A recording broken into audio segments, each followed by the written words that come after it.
오늘은 복 있는 사람 5번째 시간으로 새벽을 깨우리로다, 그런 제목으로 같이 말씀을 나누도록 하겠습니다.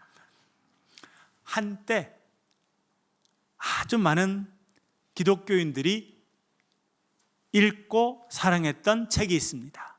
그림으로 보여드릴게요. 그림을 보여주세요. 이 책 여러분 보셨나요? 보셨어요? 저도 대학 들어가서 아주 열심히 읽었는데 새벽을 깨우리로다, 김진홍 목사님이 쓰신 책입니다. 이 책의 저자는 김진홍 목사님이시고요. 우리가 지금 예배드리고 있는 여기가 이제 다 대명동에 있는 계명대학인데, 여기서 이제 철학을 공부하셨어요. 그래서 대학원까지 공부를 하시고 철학을 공부한 다음에 뭘 해야 될까 고민하면서 좀 젊은 시절 방황을 했어요. 그러다가 내가 하나님께서 나를 목회자로 부르시는구나 하고 이제 장신대 가서 신학대학원 이제 공부를 하였습니다. 그리고 이분은 이제 가난한 사람들, 어려운 사람들에 대한 마음이 참 많아서 어디 가서 목회를 시작했냐면 서울의 청계천이라는 곳에서 목회를 시작하게 됩니다. 1960년대부터 70년대 지나면서 우리나라는 잘 살아보세요 이렇게 해서 엄청난 발전이 서울 중심으로 해서 전국에 있었는데, 경상도, 전라도, 또 충청도 많은 사람들이 이제 서울로 모여들어서 공장에서 일을 하는 그런 시간이 오게 됐습니다. 그런데 그 사람들이 살 데가 없으니까 판자촌을 형성하게 됐습니다. 그림을 보여드릴게요. 1970년대 청계천, 왜냐하면 이 물이 흐르잖아요. 저게 청계천입니다. 그러니까 청계천 옆으로 판자촌이 이렇게 엄청난 판자촌이 형성되어 있을 거예요. 넘겨주시고, 다 판자. 여러분 보신 기억은 있으시죠? 예전에. 그리고 앞에 하나씩 뚝뚝 서 있는 요걸 뭘까요? 요게 화장실입니다. 동네 사람들이 다 같이 쓰는 화장실이 지금 물 옆에, 왜냐하면 그 당시 시설이 없으니까 화장실 이렇게 하면 그냥 청계천 흘러가는 거예요. 그래서 이 앞에 나와 있는 조그마한 오두막같이 생긴 요거는 다 이제 공동 화장실이에요. 그러면 그냥 청계천으로 다 흘러가는 그런 모습이었습니다. 넘겨주시고, 여러분 여기 세숫대야 같은 거 보이세요? 가운데? 진짜 사람들이 이렇게 하고 살았구나. 그이가 청계천의 모습이었습니다. 내려주시고, 젊은 김진홍 전사는 여기서 이제 목회를 시작하게 됩니다. 그러면서 가난하니까 사람들이 먹을 것도 없고, 그래서 이렇게 큰 망탱이를 하나 어깨에 메고 청년대로 다니면서 병도 죽고, 그렇죠? 돈이 될 만한 거 다 주우러 다니고, 그리고 성경 공부도 하고, 그 주일날 보면 이렇게 거적대기 깔아놓고 그렇게 예배를 드렸는데, 가난한 사람들이 오니까 또 저렇게 여러분 위생시설이 엉망이니까 뭐가 많았겠습니까? 병이 많았어요. 결핵도 걸리고 병도 걸리고. 그런데 치료할 수 있는 돈이 없어요. 병원도 잘 없지만 가난한 사람은 돈이 없으니까. 그래서 한 번은 막 죽어가는 사람을 등에 업고 저희가 걸어서 병원에 갔다. 받아줍니까? 안 받아줘요. 옆에 병원에 가서 사람 좀 살려달라 그래도 나으라고. 그래서 그 병자를 업고 하루 종일 걸어 다녔는데 이 사람이 계속 넘어지더라는 거예요. 그래서 똑바로 좀 있으라고, 나도 힘들다고. 그런데 몸이 처져서 보니까 자기 등에 업힌 사람이 자기 등에서 죽었다라는 거예요. 그런 이제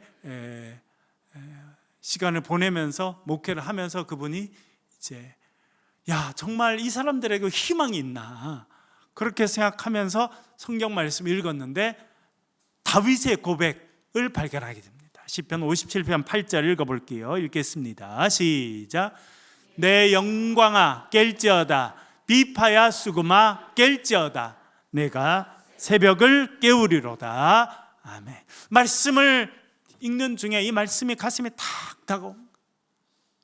하나님, 제가 어두움의 땅을 살고 있는, 어둠의 시대를 살고 있는 이 사람들에게 새벽을 깨우는 그런 목회자로 살겠습니다 결단하게 되고, 그가 자기의 목회 이야기를 쓴 것이 아까 보여드렸던 새벽을 깨우리로다 하는 책입니다. 이 책이 기독교 서적으로서는 최고의 베스트셀러 가운데 하나가 되었습니다. 시편 57편 다윗의 시입니다. 여러분 이제 잘 배워서 아시겠습니다만, 어떤 시는 1절 위에 가로 안에 표제어가 있습니다. 그러니까 어떤 배경으로 혹은 또 어떤 곡조에 맞춰서 해야 되는지를 설명해 주는데, 표제어 57편 표제어는 이렇게 되어 있습니다. 화면을 보면서 같이 한번 읽어볼게요. 시작. 다윗이 사울을 피하여 굴에 있던 때에 라고 말합니다. 이것이 이 시의 배경입니다. 다윗이 누구를 피했다는 겁니까? 사울이 누굽니까? 왕이지만 개인적으로는요, 장인어른. 나를 낳아준 분은 아니지만 아내를 통해서 만나서 이제는 가족이 된 거예요. 여러분, 때때로 살다 보면 사람들에게 미움을 받을 때가 있어요. 억울하고 답답하죠. 그런데 정말 서럽고 힘든 일은 뭡니까? 가족들의 미움을 받는 일입니다. 장인어른이 사위인 다윗을 얼마나 싫어하는지 창을 던져서 죽여버리려고 합니다. 그 일로 그는 밖으로 나와서 산으로 들러 돌아다닙니다. 그래서 때때로는 바위 틈에 몸을 숨기고 밤이슬을 맞으면서 눈을 뜨고 밤하늘을 바라보고. 여러분, 그래서 지은 시가 시편 8편이잖아요.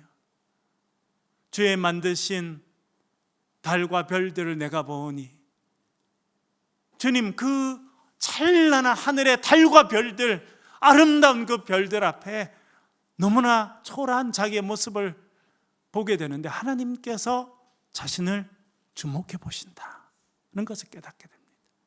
그렇게 살았어요. 그런데도 이 조그마한 나라 이스라엘 땅에 더 이상 숨을 데가 없어서 적국인 블레셋으로 가게 됩니다. 블레셋은 그 당시 5개의 큰 성읍 중심으로 나라가 되어 있었는데, 그 중에 하나가 가드라고 하는 곳이었습니다. 그곳으로 도망갑니다. 근데 사실은 다윗은 가드하고는 깊은 인연이 있었습니다. 왜냐하면 그가 어릴 때 쓰러뜨렸던 누구요? 골리앗의 고향이 가드였습니다.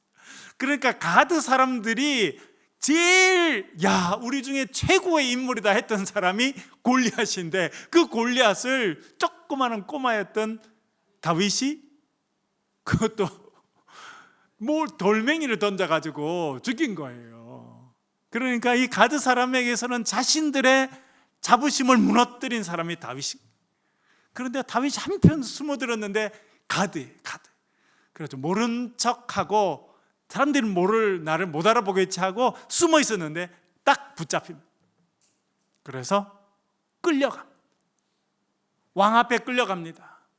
이제 왕 앞에 가면 당장 목이 달아날, 그럴 때 인생의 엄청난 위기를 그는 겪게 됩니다. 그럴 때 그가 뭘 했겠습니까? 왕 앞에 끌려가면서 그가 뭘 했겠습니까? 미친 척 하기 전에 한 게 있어요. 미친 척 하기 전에 뭐 했을까요? 시편 34편 4절 읽어보겠습니다. 시편 34편도 이제 다윗이 그때 지은 시인데 4절 읽어볼게요. 시작. 내가 여호와께 간구하매 내게 응답하시고 내 모든 두려움에서 나를 건지셨도다. 할렐루야. 뭘 했다는 겁니까? 내가 하나님 앞에 간절히 기도했더니 하나님이 나에게 응답 주셨다는 거예요. 그 응답이 뭡니까? 지혜를 주신 거예요. 지혜를. 저는요, 고등학교 때 2학년 때 하나님께 부르심을 받고 장신대 입학하게 됩니다. 하나님, 제가 부족하지만 제 인생을 주님께 드리는 인생을 살겠습니다. 그렇게 했어요. 그래서 제가 어떻게 생각했냐면, 제가 이제 그렇게 장신대 가서 신학을 공부하고 목회자로 살면 하나님이 하늘에서 그냥 이렇게 상자를 툭딱 떨어뜨려 주고 상자를 탁 열면 장학금이 있고, 그래서 다 학비 내고 그럴 줄 알았어요. 그런 일이 있었을까요? 없었을까요? 아직까지 없습니다. 그런데 보면 그렇게 하늘에서 상자가 툭탁 떨어진 적은 한 번도 없지만 대학 다닐 때부터 박사과정까지 하나님께서 장학금을 주시고 돕는 사람을 주시고 그렇게 역사하시죠. 여러분, 하나님은 우리의 기도를 들으시고 우리에게 응답하시는 분이신 줄로 믿습니다. 다윗의 기도를 들으시고 그 절체절명의 순간이잖아요. 지금 군인들에게 끌려가지고 왕 앞에 가서 왕이 야 저놈 목을 쳐라 하면 당장 목이 달라간 그때인데 기도했더니 하나님이 응답해 주셨다는 거예요. 응답이 뭐냐면 지혜를 주시는 거예요. 어떻게 행동하고 말할지 지혜를 주시는 거예요. 그래서 그가 미친 자입니다. 머리를 풀어 헤치고 옷을 손으로 다 찢고 침을 질질 흘리고 눈동자에 초점이 없고. 여러분, 저는 다윗을 본 적이 없었습니다만 다윗의 눈을 보면 사람들이 야, 저 사람 보통 사람이 아니다는 거 느꼈겠습니까? 못 느꼈겠습니까? 사람들이요, 다들 그 사람의 많은 부분은 눈에 드러납니다. 총명하고 지혜 있는 사람은 벌써 눈이 반짝반짝하고 알 수 있어요. 그러나 그렇지 않은 사람은 동태 눈깔 같아요. 왜 그러냐면 저희들 어릴 때는 그 명태가 많았잖아요, 여러분. 특별히 동태는 명태가 이제 여러 가지 이름이 있는데 그 중에 동태가 되잖아요. 왜 동태가 됩니까? 얼린 거니까. 얼렸다가 녹이면 어떻게 됩니까? 눈알이 초점이 없어요. 그런데 일부러 다윗은 눈알을 막 굴리고 정신없는 사람 행동을 해요. 돌멩이 하나 주워가지고 그저그저 그림을 그리는데 무슨 그림을 그리는지 알 수가 없어요. 그런 상태로 왕 앞에 끌려갑니다. 그랬더니 아기스 왕이 뭐라 그럽니까? 야, 저가 옛날에는 다윗이었지. 옛날에는 우리 성읍의 영웅이었던 골리앗을 쓰러뜨린 자지만 지금 봐라, 미치갱이 아니냐, 미치갱이. 여러분, 옛날에 여러분 마을에도 머리에 꽃 꼽는 사람 있었어요? 비슷했네요, 저희들이라. 하여튼 시골에는 그런 분들 꼭 있었어요, 그렇죠? 예. 그래서 요즘에도 좀 어떤 분들이 화가 나면 뭐라 그래요? 야, 내가 머리에 꽃 달고 나가야겠냐, 이런 이야기를 하시는 것도 다 그런 배경인데, 전 미치갱이다 이제는. 한때는 제가 괜찮은 영웅이었지만 지금 미치갱이니까 미친놈이 부족해서 좀 미친놈을 더 데리고 왔느냐, 야 갖다 내버려라. 그래서 군인들이 그를 끌고 나와서 길바닥에 내팽개 쳤을 때 부른 노래라는 거예요. 그렇게 목숨을 구걸해서 살아남게 됩니다. 그런데 그는 그것을 내가 목숨을 구걸했다 생각하지 않고 하나님께서 나를 살려주셨구나, 내 기도에 응답해 주셨구나, 그렇게 고백합니다. 여러분, 참 표현이 중요해요. 표현이 중요해요. 여러분, 그렇게 정말 살아남기 위해서 미친 척 하다가 그래서 끌려 나와서 땅바닥에 던져지면 여러분은 뭐라 그러겠어요? 하나님 정말 이러실 수 있어요? 저는 그 구절 볼 때마다, 특별히 57편 여러분 이 배경을 볼 때마다 그럴 것 같아요. 하나님 정말 저한테 이러실 수 있어요? 그런데 다윗은 뭐라 그럽니까? 34편을 보면 주를 송축할지어다. 하나님 내 기도를 들으시고 젊은 사자는 궁핍하여 줄일지라도 여호와를 경외하는 자에게는 부족함이 없다. 그것이 그의 고백이었어요. 얼마나 믿음의 고백을 하는지 모릅니다. 그렇게 믿음의 고백을 했지만 삶의 형편은 아무것도 달라지지 않았어요. 그래서 그가 빨리 이제 도망을 칩니다. 어디로 도망치냐면 동쪽으로 도망칩니다. 왜냐하면 거기가 이제 산이 있고 아주 험한 골짜기가 있어서 숨을 곳이 있기 때문에 동쪽으로 도망칩니다. 그렇게 간 곳이 아둘람이라는 굴입니다. 그림을 좀 보여드릴게요. 지도에 보여드리면, 네, 다시 한번 그림을 좀 보여주시고요. 네, 제가 이렇게 했는데 오른쪽에 파란 게 이제 사해입니다. 사해 오른쪽을 보면 제가 글을 써놨죠. 여기가 위에가 가드라고 하는 곳입니다. 가드. 지금 여기 숨었다가 여기서 지금 이제 성 밖에 던져지게 됐는데 그가 동쪽으로 이렇게 옮겨가게 됐고 거기 바로 옆에 아둘람이라는 곳으로 지금 이제 가게 되었다는 것입니다. 넘겨주시고, 그러면 가드라고 하는 곳은 어디였느냐, 어떤 모습이었느냐, 가드 넘겨주시고요. 가드는 지금은 이제 폐허가 돼서 없습니다만 지금은 이제 고고학 유적을 발견하고 하는 곳이 있는데 텔 에사피라고 하는 곳이랍니다. 지금 이렇게 생겼어요. 그러니까 여러분 되게 완전 평원은 아니지만 그래 평평하고 또 사람들이 살만하고 농사를 지을 수 있는 이렇게 평원 같은 곳이 가드라는 곳이었어요. 그런데 여기서 도망쳐서 간 아둘람이라는 곳은 넘겨주시고 이렇게 메마른 곳이고 산이고 아주 바위가 많은 그런 곳이었고, 여기 이제 그 중에 하나 이제 동굴이 있는 걸 누가 찍으신 거예요. 근데 아마 실제로 다윗이 살았던 곳은 넘겨주시고 이런 곳이 아니었을까, 이렇게 생각이 됩니다. 그림 내려주시고요. 이 아둘람이라는 동굴에 몸을 숨기게 된 거예요. 그리고는 이렇게 노래합니다. 오늘 본 시편 57편 1절 같이 한번 읽겠습니다. 57편 1절요. 시작. 하나님이여 내게 은혜를 베푸소서, 내게 은혜를 베푸소서. 내 영혼이 주께로 피하되 주의 날개 그늘 아래에서 이 재앙들이 지나기까지 피하리이다. 아멘. 어디로 피했다고 말합니까? 주의 날개 그늘 아래로 피했다. 여러분, 우리가 시편을 묵상하면서 여러 번 말씀드렸죠. 복 있는 사람은 누구입니까? 하나님의 말씀을 즐거워해서 말씀을 주야로 묵상하는 사람입니다. 또 복 있는 사람은 누구입니까? 주의 날개 아래로 피하는 사람. 그가 이 동굴에 도착했습니다. 그리고 그 동굴에서 주님 앞에 기도했습니다. 하나님, 저에게 은혜를 베풀어 주십시오. 저에게 은혜를 베풀어 주십시오라고 간절히 기도하게 됩니다. 그래서 하나님께서 동굴에서 드리는 그의 기도를 들으시고 놀라운 일을 시작해 주십니다. 그 내용이 사무엘상 22장 1절에 나옵니다. 읽어보겠습니다. 1절, 2절. 이제 아둘람 굴에 도착했을 때 이야기인데 읽어볼게요. 1절 읽겠습니다. 시작. 그러므로 다윗이 그곳을 떠나 아둘람 굴로 도망하매 그의 형제와 아버지의 온 집이 듣고 그리로 내려가서 그에게 이르렀고, 아멘. 그곳을 떠났다는 것은 가드를 떠나서 이제 어디로 갔다는 겁니까? 아둘람이라는 굴에 도착하게 됐다는 것입니다. 거기서 하나님 은혜를 베풀어 주시오 기도했더니 하나님께서 역사하기 시작했는데 제일 먼저 누가 왔다고 이야기합니까? 형제들이 왔어요. 형제들이. 여러분, 처음에 말씀드렸죠? 형제들, 가족들에게 버림받고 가족들에게 미움받는 것이 우리의 삶의 가장 큰 상처가 됩니다. 여러분 돌아보세요. 가장 큰 사랑도 가족들에게 받지만 가장 큰 상처도 가족들에게 받는 것이 우리의 삶의 현실이에요.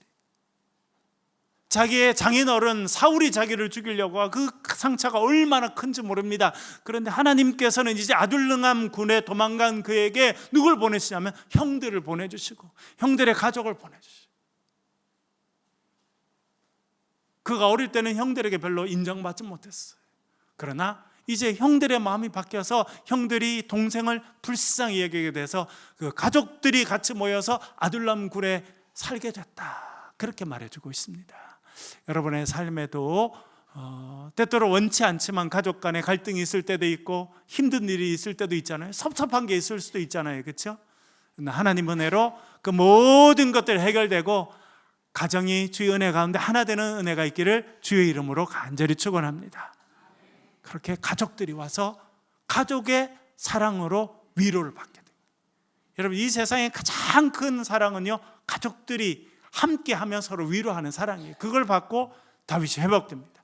그리고 그게 끝이 아니고 또 다른 사람들 모입니다. 우리 2절 읽어볼게요. 22장 2절 같이 읽겠습니다. 시작. 환난 당한 모든 자와 빚진 모든 자와 마음이 원통한 자가 다 그에게로 모였고 그는 그들의 우두머리가 되었는데 그와 함께한 자가 400명 가량이었더라. 아멘. 세 부류의 사람들이 왔다고 이야기합니다. 첫 번째 부류, 어떤 사람이 왔다고 말합니까? 환난 당한 사람이 왔다는 것입니다. 우리 옛 속담에 이런 말이 있습니다. 과부의 심정은 네. 무슨 이야기예요? 좀 어려운 말로 동병상련, 같은 병을 앓으면 그 병을 앓았던 사람을 이해한다. 암을 겪으신 분은 지금 암을 겪고 있는 사람의 마음이 이해가 되는 거예요. 이 다윗이 고난을 당하고 환난을 당했더니 어떤 사람이 제일 먼저 왔냐면 다윗과 비슷한 사람이 같이 모였어. 다윗처럼 상처받은 사람, 버림받은 사람, 상처 입은 그 사람들이 같이 모여서 서로 의논하고 또 서로 같이 지냈다. 두 번째 어떤 사람이 왔다는 겁니까? 빚진 사람. 여러분 빚이 있습니까? 없습니까? 저는 참 감사한 거는 유학생활 10년 했는데 그래도 빚 안 지고 들어왔어요. 제가 아는 분 중에는요, 유학생활에 빚을 한국 와서도 계속 갚은 분이 있더라고요. 예. 근데 여기는 뭐 그런 빚이라기보다는 가난한 사람들이 먹을 게 없으면 어떻게 해야 돼요? 여러분 굶어 죽을 수는 없잖아요. 그러니까 지금 가난한 사람이 먹을 게 없어요. 그럼 어떻게 해야 됩니까? 가서 쌀을 구워오고 쌀을 살 수 있는 돈을 구워오는 거예요. 그래서 갚아야 되는데 갚지 못하고 그것이 빚이 쌓이면 결국 어떻게 하게 됩니까? 결국 그 쌀을 빌려온 집에 하인으로 들어가는 거예요. 그런 일들이 많이 있어요. 여기 빚진 자는 그런 사람들이라는 겁니다. 애쓰고 수고했지만 더 이상 자기 힘으로 먹고 살기가 어렵고 빚이 쌓여간 그런 사람들이 왔다는 겁니다. 세 번째 사람들은요, 마음이 원통한 자들이 왔다. 마음이 원통하다, 어떤 의미입니까? 마음이 원통하다, 억울하다, 어떤 의미일까요? 제가 히브리어를 찾아보니까 마르 네페시더라고요. 네페시는 우리의 영혼이라는 뜻이고, 마르는 여러분 마라라는 거 들어보셨죠? 마라. 나오미 기쁨이란 이름인데 가서 모압으로 갔다가 남편 죽고 아들 둘 죽고, 그렇죠? 과부가 된 며느리 룻을 데리고 오면서 고향에 와서 자기를 더 이상 나오미라고 부르지 말고 뭐라 부르라고 말합니까? 마라. 어떤 의미입니까? 쓰다는 거예요. 옛날 어른들은 쓴 거를 뭐처럼 혹은 뭐보다 더 쓰다 그랬어요? 소태 같다, 뭐 이런 거 하더라고요. 저는 소태가 뭔지 아직도 잘 모르겠는데, 그렇대요. 아주 쓰다는 겁니다. 마음이 쓰다, 내 영혼이 쓰다. 어떤 의미입니까? 답답하고 힘들다는 거예요. 내 힘으로 해결할 수 없는데 마음에 답답함이 있고 불안함이 있고 해결할 수 없는 뭔가 마음에 큰 짐이 하나 탁 들어가 있는 그런 사람들이 마음이 원통한 사람들이에요. 그 사람들이 모여들었다는 것입니다. 같이 그렇게 모여서 뭘 했을까요, 여러분? 그래서 같이 밥을 먹고 같이 음식을 나누고 또 힘든 이야기를 같이 나누고, 그리고 안식일이 되면 같이 다윗을 중심으로 예배를 드립니다. 여러분 다윗이 제일 잘하는 것 중에 하나가 뭐였습니까? 뭘 연주를 잘했어요? 수금을 연주했죠. 그래서 아마 그렇게 연주를 하면서 예배를 드리고, 그렇게 시간이 쭉 지나니까 놀라운 일이 생기게 됩니다. 어떻게 됐냐면 다윗의 마음의 상처가 치료된 거예요. 그래서 그는 이렇게 소리치게 됩니다. 7절, 57편 7절 읽어보겠습니다. 같이 읽겠습니다. 시작. 하나님이여, 내 마음이 확정되었고 내 마음이 확정되었사오니 내가 노래하고 내가 찬송하리이다. 아멘. 내 마음이 확정됐다. 어떤 뜻입니까? 정해졌다는 거예요. 결단했다는 겁니다. 뭘 결단했다는 겁니까? 그 뒤에 말하죠. 내가 찬송하고 내가 노래하기로 결단했다는 거예요. 여러분 참 중요한 부분입니다. 좋은 사람들과 같이 있으면요, 회복이 찾아와요. 그래서 저는 목회를 하면서 늘 생각하는 거는 화목한 가정이 중요해요. 잘 살고 돈 많은 가정이 중요한 게 아니에요. 지난번에 말씀드렸죠. 여러분 조선시대에 가장 슬펐던 사람은 태조 이성계. 왜? 자식들이 서로 칼부림하고 서로 죽였잖아요. 여러분 그런 모습을 부모가 본다는 것은 정말 처참한 일 중에 처참. 그 사람이 돈이 없었습니까? 권력이 없었습니까? 천하를 호령하던 인생이라도요, 자식들을 서로 쳐 죽이는 꼴을 본.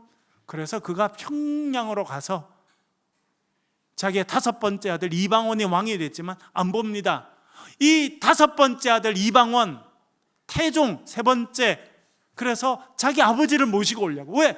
조선 유교 사회인데 자기 아버지를 그렇게 멀리 두고 돌보지 않는 왕은 권위가 없는 거예요. 그래서 아버지 제발 제 옆에 와서 저랑 안 살아도 되니까 좋은 궁궐을 지어놨으니 여기 와서 제발 살라고. 그래서 심부름꾼을 보내잖아요.